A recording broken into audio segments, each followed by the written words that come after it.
Shalom ibu-ibu dan saudara yang terkasih di dalam Tuhan Yesus Kristus. Selamat malam.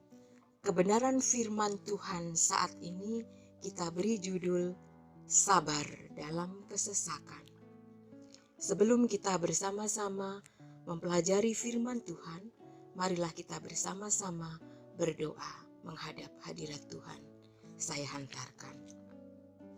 Bapa yang Maha Kudus, Allah yang Maha Mulia, saat ini kami mau mendengarkan kebenaran firman-Mu.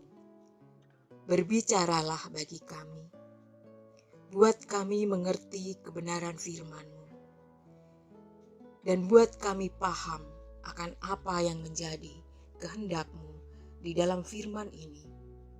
Berfirmanlah ya Tuhan, kami siap mendengarkan.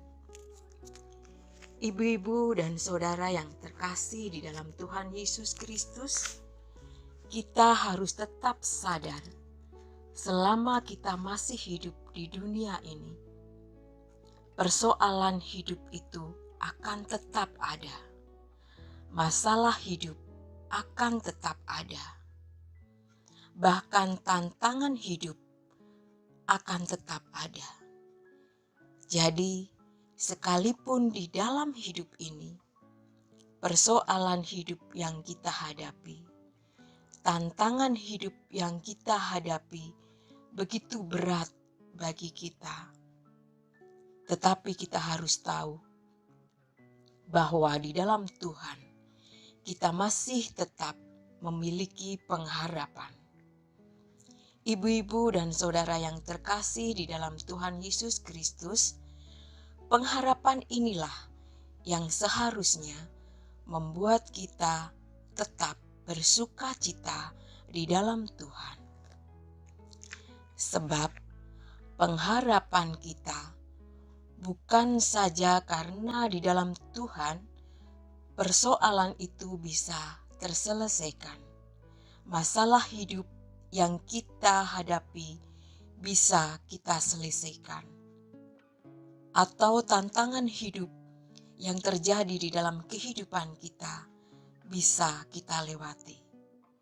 Bukan hanya itu, tetapi pengharapan kita di dalam Tuhan adalah pengharapan yang akan membawa kita kepada kehidupan yang penuh dengan kemuliaan di kekekalan nanti.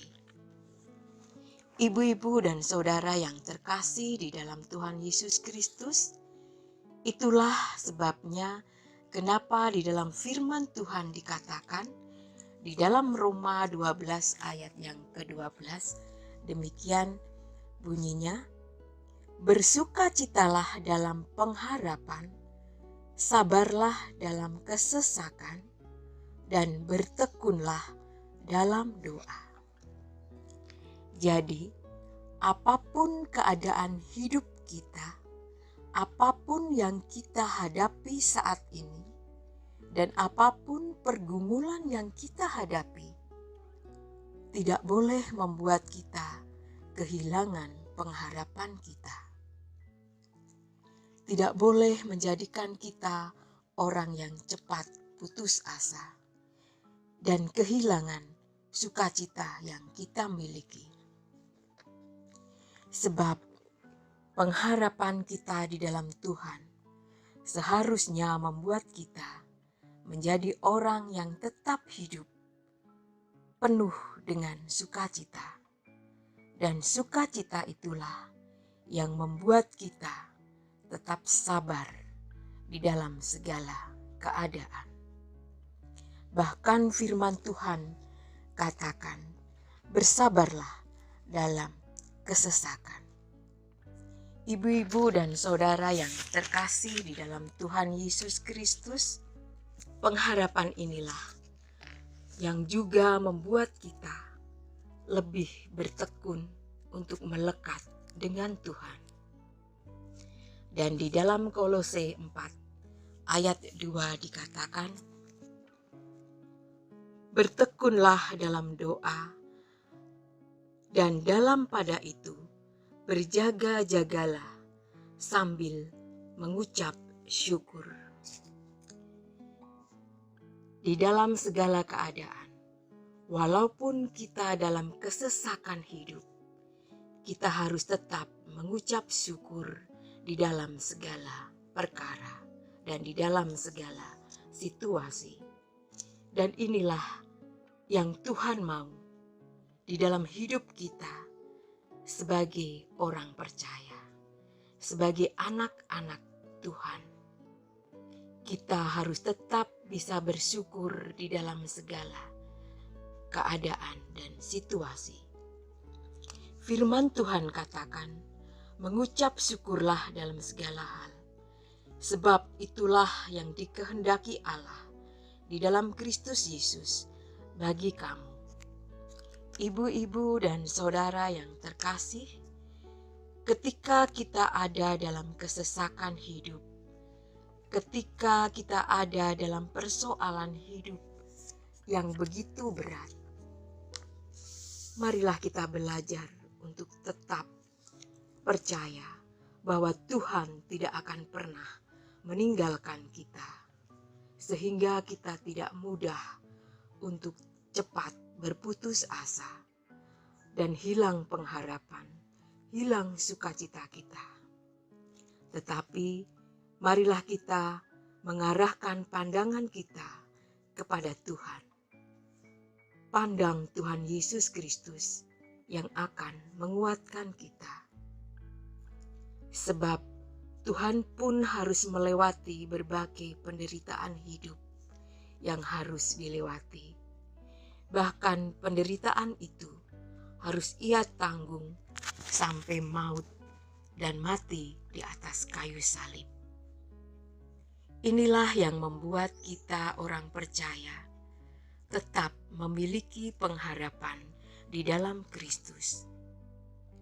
Kita harus mencontoh hidup Tuhan. Inilah yang harus kita teladani dan menjadi kekuatan buat kita semua. Amin.